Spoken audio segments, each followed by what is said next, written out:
What's going on, you guys? Coming at you today with another week of 4 recipes kind of videos. This is a little different than the normal ones that I post. So in the past, I've done a week of Trader Joe's dinners, week of 5 ingredient or less recipes. This time, for the first time ever, I'm actually doing a week of recipes from a certain recipe creator, content creator. This week I'm doing Elyse Ellis on Instagram. I believe her Instagram handle is Elyse A. Ellis. I'll insert it on the screen here and also in the description. Her and her husband own Macro Friendly Foods, which is the $10 a month recipe subscription service.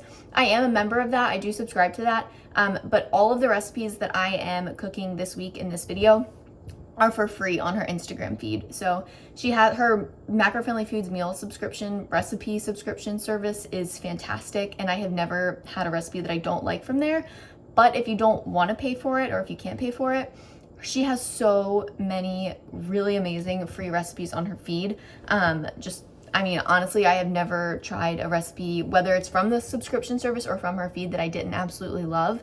So I figured this would be the perfect creator to feature in this kind of video. This was not intentional at all, but it actually turned out that I'm gonna say 2.5 of the 4 recipes are actually breakfast recipes, like breakfast for dinner. And the reason why I say 2.5 is because one of them is a breakfast burger. So like kind of breakfasty, but also it's a burger. So it's kind of like lunch or dinner. So this was really fun to make. I love making these like 4 nights of recipes kind of videos. They're really fun and I love watching them when other creators make them too. I just want to give a huge shout out to Elyse because she has been such a huge influence on my journey. She has made having macro-friendly meals that my very picky boyfriend will also like so easy, and just it's awesome. I love her subscription service. If you are interested and want to sign up for it, I highly recommend doing it. But if you just want to kind of see what her recipes are like before you like commit to like paying the $10 a month, like I said, she has so many free recipes on her Instagram feed. They're all amazing, 10 out of 10. I can definitely recommend the 4 that I'm making today. So if you want to start there, start there. But you really can't go wrong with any of them. So I'm going to stop yapping now. So let's go ahead and get into the video. What's going on, everybody? Happy Monday. Today is the first day of my week of macro-friendly food / Elyse Ellis on Instagram week of dinners from her. Today I am super excited to be making her Western breakfast burger.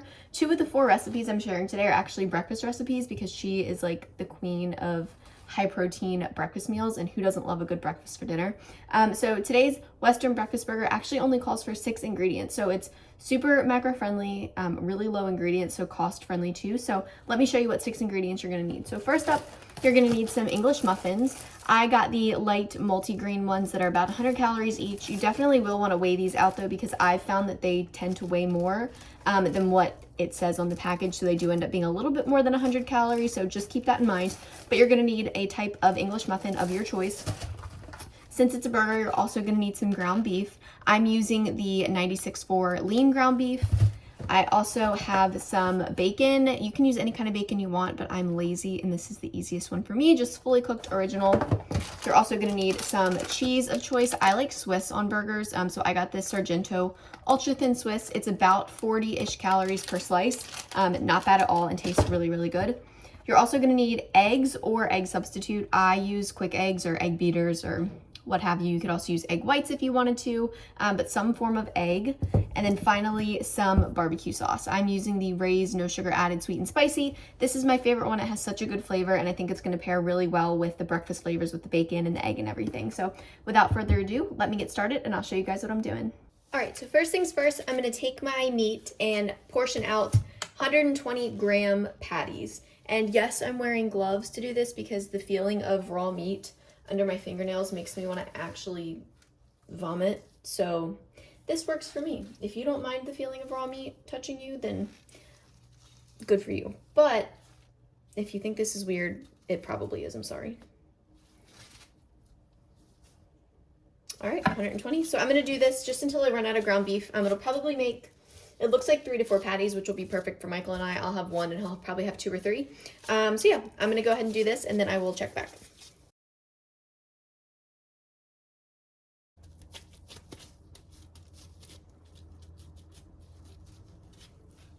All right, so here is the finished product. It did end up making 4 patties. They're each 120 grams. I've also seasoned both sides of the patties with my favorite all-purpose seasoning. This is the Kinder's The Blend, salt, pepper, and garlic. Super simple, but just a lot easier to have them all in one versus doing it separately. All right, so the next step is gonna be to cook these patties on the stove. I just sprayed some nonstick cooking spray in the bottom of my pan, and then I'll just transfer the burgers in 1 or 2 at a time. We'll see how they fit, and then cook those up until they are about a medium rare, which is how I like my burger.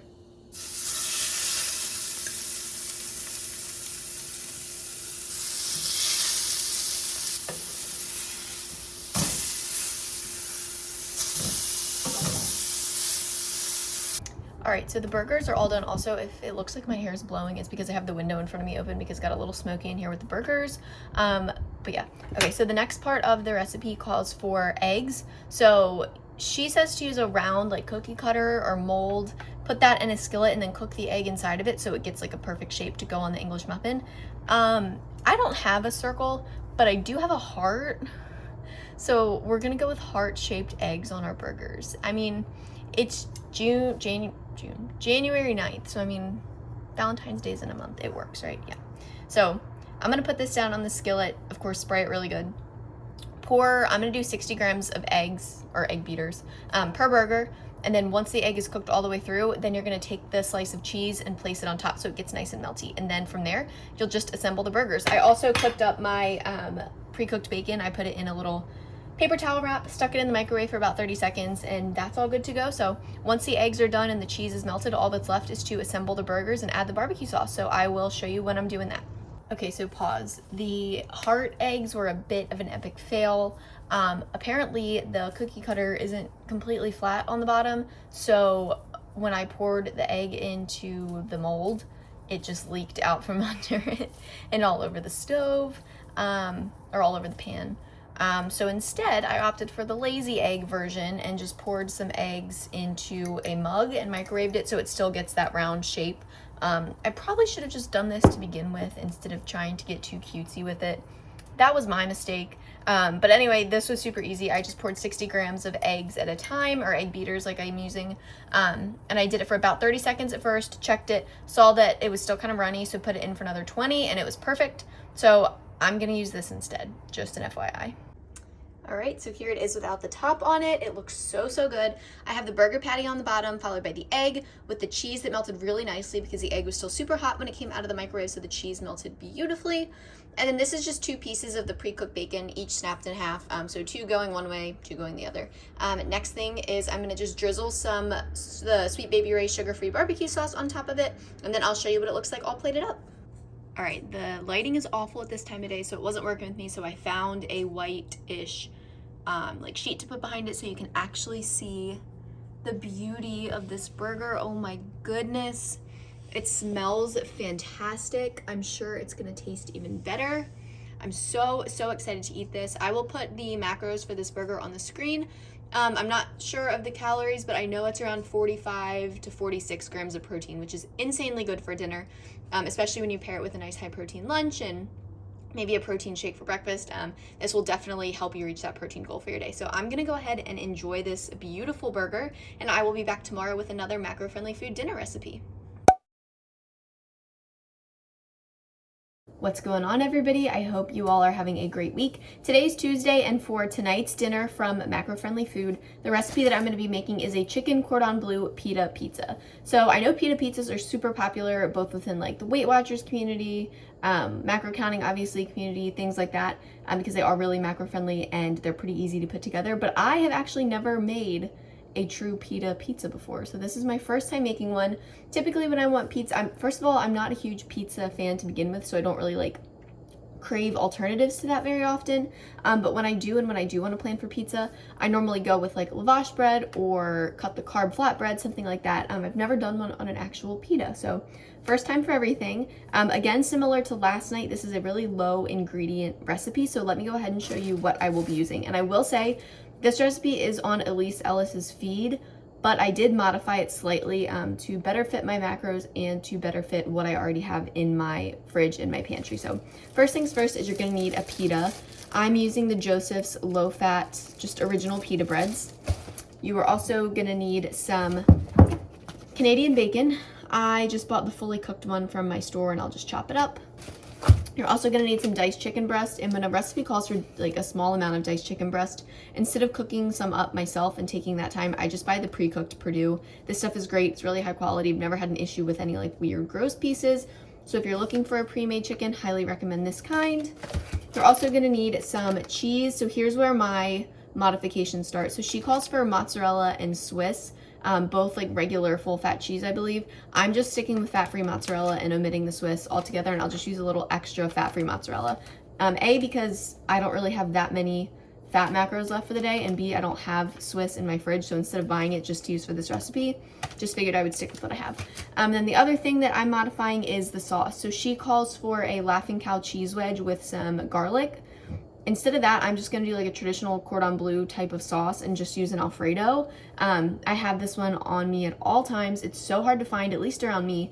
So when I do find it, I stock up. So I've got like 3 or 4 of these left in the pantry, so I figured why not use it tonight. And this is just the Classico light creamy Alfredo. So I'm gonna go ahead and get started and let me show you what I'm doing. All right, so the first thing that you're gonna do is dice up your chicken as well as your Canadian bacon. But if you already bought like pre-diced chicken, then obviously skip this step.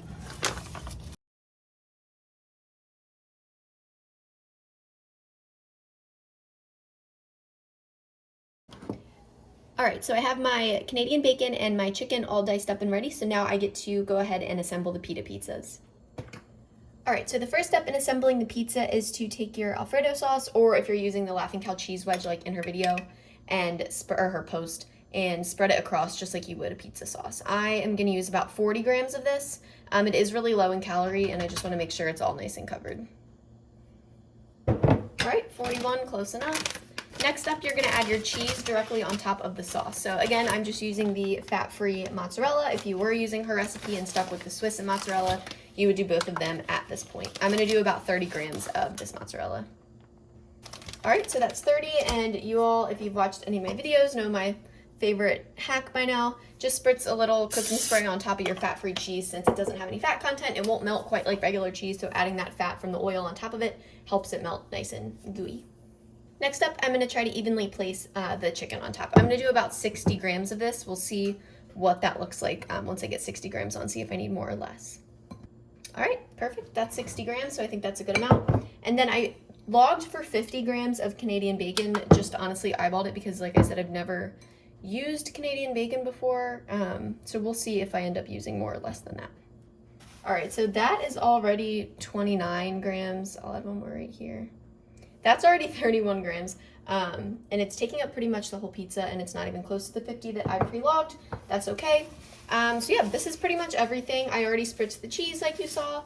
The only thing I might do actually, I think I'm gonna add a little bit of this Kinder's, the Italian blend on top. I just like adding this to anything Italian-y, like, you know, pizza, pasta, things like that, chicken, just to give it a little more flavor.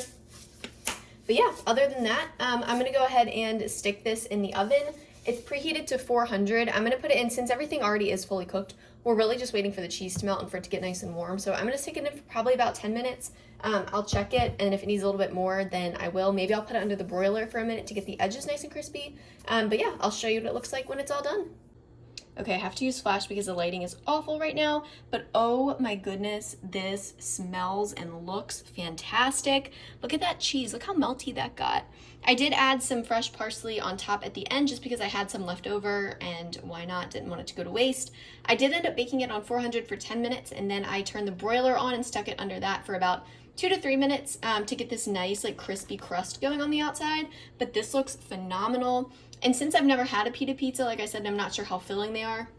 I'm pairing it with a nice salad. This is just romaine and some broccoli with the Olive Garden light dressing. It's like 30 calories per serving, and it is super good, tastes just like the restaurant.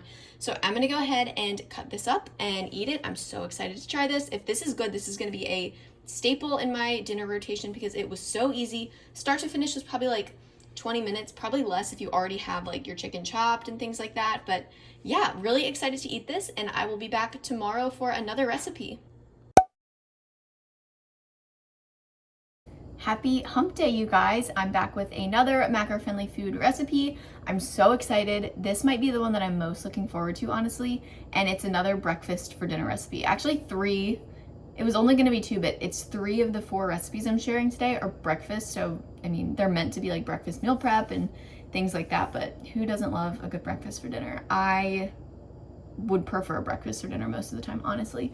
So that's why 3 of my recipes this week are breakfast foods, and that's fine. So the one that I'm super excited about making today is protein banana pancakes with a macro-friendly coconut syrup. Doesn't that sound amazing? Specifically, the coconut syrup part. I have a feeling I'm going to be like licking up some of the extras, if you know what I'm saying. So ingredients you're going to need for the pancake part. You're going to need bananas, obviously mashed bananas. You're gonna need some Kodiak cakes. This is just the plain buttermilk power cake kind. You're gonna need some vanilla protein powder of choice. I love using the PE Science Select for cooking, baking, anything like that. I've not tried this in like a shake or anything. I'm not really a huge shake person, but I know for at least cooking and baking, this stuff is phenomenal and I love how it turns out. You're also gonna need water, obviously, to add to the Kodiak cake mix. And you're also gonna need eggs. The recipe calls for plain eggs, but just like my burger on Monday, I'm just substituting egg beaters, quick eggs, because why not? And for the coconut syrup part, you are gonna need some unsweetened coconut milk. I've actually never bought coconut milk in a can before, so first time for everything. You are gonna need some coconut extract. I also had to buy this. These were the only 2 things, the only 2 things of this whole recipe that I did not have on hand already were the coconut milk and the coconut extract. You are going to need some sugar substitute. I'm using the Truvia Sweet Complete. Some cornstarch to thicken it up. Some honey for some sweetness. And a little bit of salt. So again, a really low ingredient meal. And I am very excited to get started with this. So if you can see behind me, I have a griddle out. That's how I'm going to be cooking my pancakes. You could also do them in just like a skillet on the stove. But since I'm making enough for me and Michael, I'm just going to do them all at once on the griddle. So I'm going to go ahead and get started and let me show you what I'm doing. All right, so in this bowl, I have my mashed banana. It calls for 100 grams, so I just weighed out 100 grams of banana, then mashed it up. Into here, I'm gonna add a half a cup of the egg beaters. The recipe calls for 2 eggs, and for every 1 egg, it's a 1/4 cup of egg substitute. So gonna do a half a cup of that, a 1/4 cup of water, mix it all together till it's smooth, and then I will show you when I'm adding in the Kodiak cakes and the protein powder. All right, so here's what my finished batter looks like. It was a little thick with just the 1/4 cup of water and half cup of eggs. So I ended up adding a little bit more water. I didn't measure it. I just stuck the bowl under the sink and just ran it for like a second. And it made it a much more battery like consistency. So now that this is pretty much ready to go, I'm gonna go ahead and preheat my griddle to about medium-high heat, and then I will start assembling the syrup. All right, so first things first, for the syrup, I just have my pan or my pot on the scale so I can see how much I'm using, but you're gonna mix in a half of a cup of the coconut milk, the unsweetened coconut milk, and 1 tablespoon of cornstarch. And you're gonna whisk that until it's all mixed together. And then I'm gonna put it on the stove over medium-high heat. All right, it's kind of hard to see it because the color like literally blends in with the pot. But here is everything all mixed together, cooking away. It's boiling, so it's about to thicken up a little bit. So while this is cooking, I'm gonna go ahead and start on the pancakes.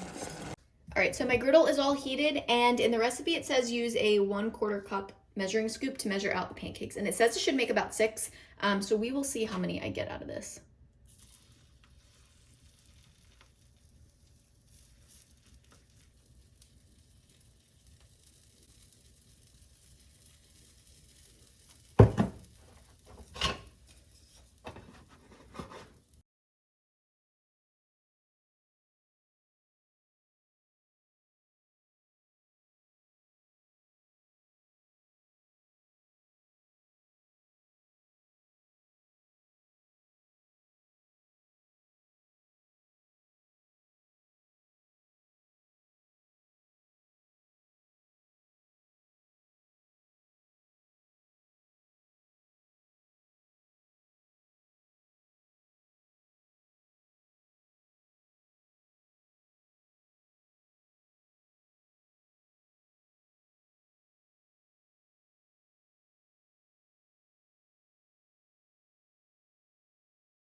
Okay, so apparently my audio was not working for the first few clips of this recipe. Sorry about that, but tonight I'm making the breakfast braid recipe from Elyse Ellis's Instagram feed.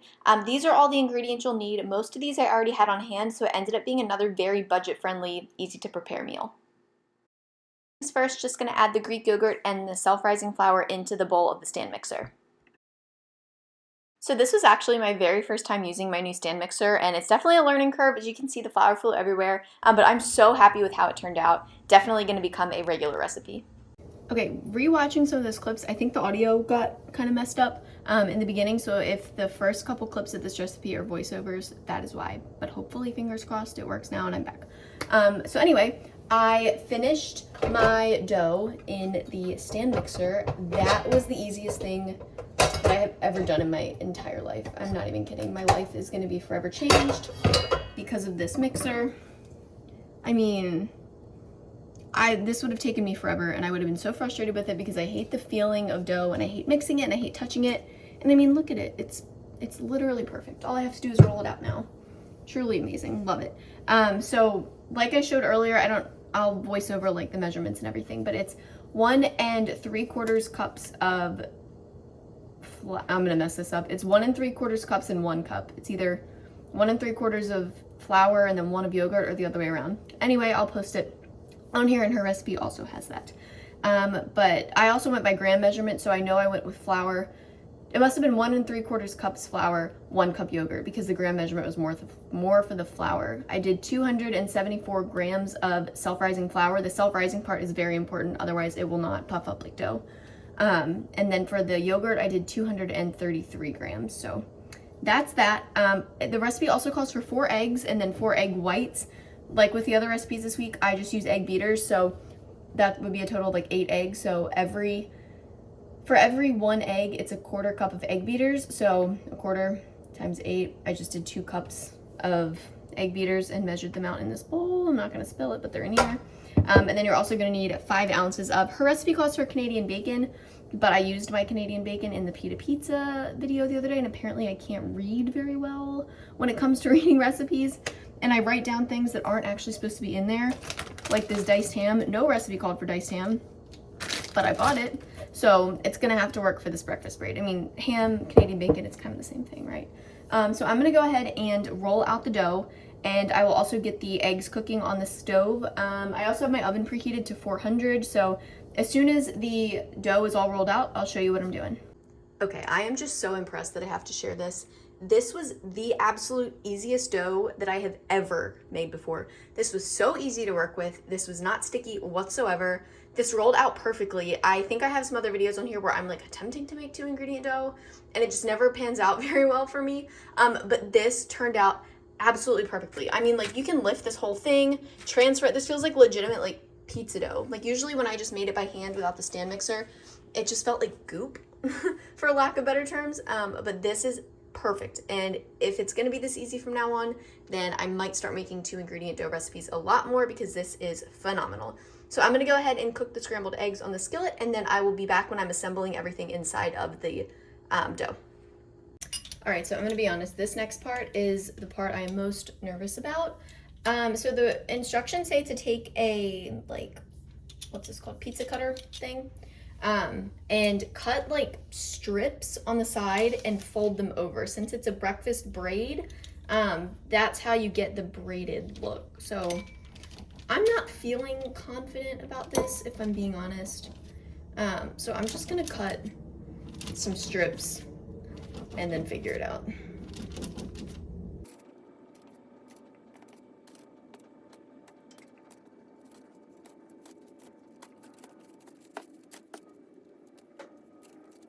All right, so now I'm just gonna transfer this to a baking sheet. Actually, first I'm gonna brush a little bit of light melted butter on top. Top it with the remaining fat-free cheddar. I saved about a tablespoon just to sprinkle on the top. And then once I do the butter and the cheese, I'm gonna stick it in the oven, which is preheated to 400 for about 20 to 22 minutes. And since everything is already cooked except for the dough, all you're waiting for is the dough to look nice and brown and crispy, since everything else on the inside is already done. So I will show you what it looks like when it's finished. All right, so here is the finished product. It turned out really, really well. I'm super excited to eat it. I thought it was gonna break apart, honestly, but the toothpicks, I took them all out. You can see the holes. I think really helped that. So one part of it did get a little like burnt over here for some reason. So I think something might be wonky with my oven. I cut off like a little burnt triangle piece right there. But you can see the inside, the cheese is all melty. It looks absolutely perfect. I'm so excited to eat this. It says this makes 6 servings. So, I mean, even cutting this in 6, like, based on how wide it is and how thick it is still like a lot of food, a really big serving. So super excited to eat this. This is the last recipe in this week of macro-friendly food recipes. So thank you all so much for tuning into this. I love doing week of videos like this, like week of certain types of dinners, week of meal preps, things like that. I just think they're fun, and I like watching videos like that personally because it helps me. So hopefully you guys enjoyed this and this helps somebody out there. So again, thank you all so much for watching. Please subscribe if you haven't, and I'll see you in my next video. Bye guys.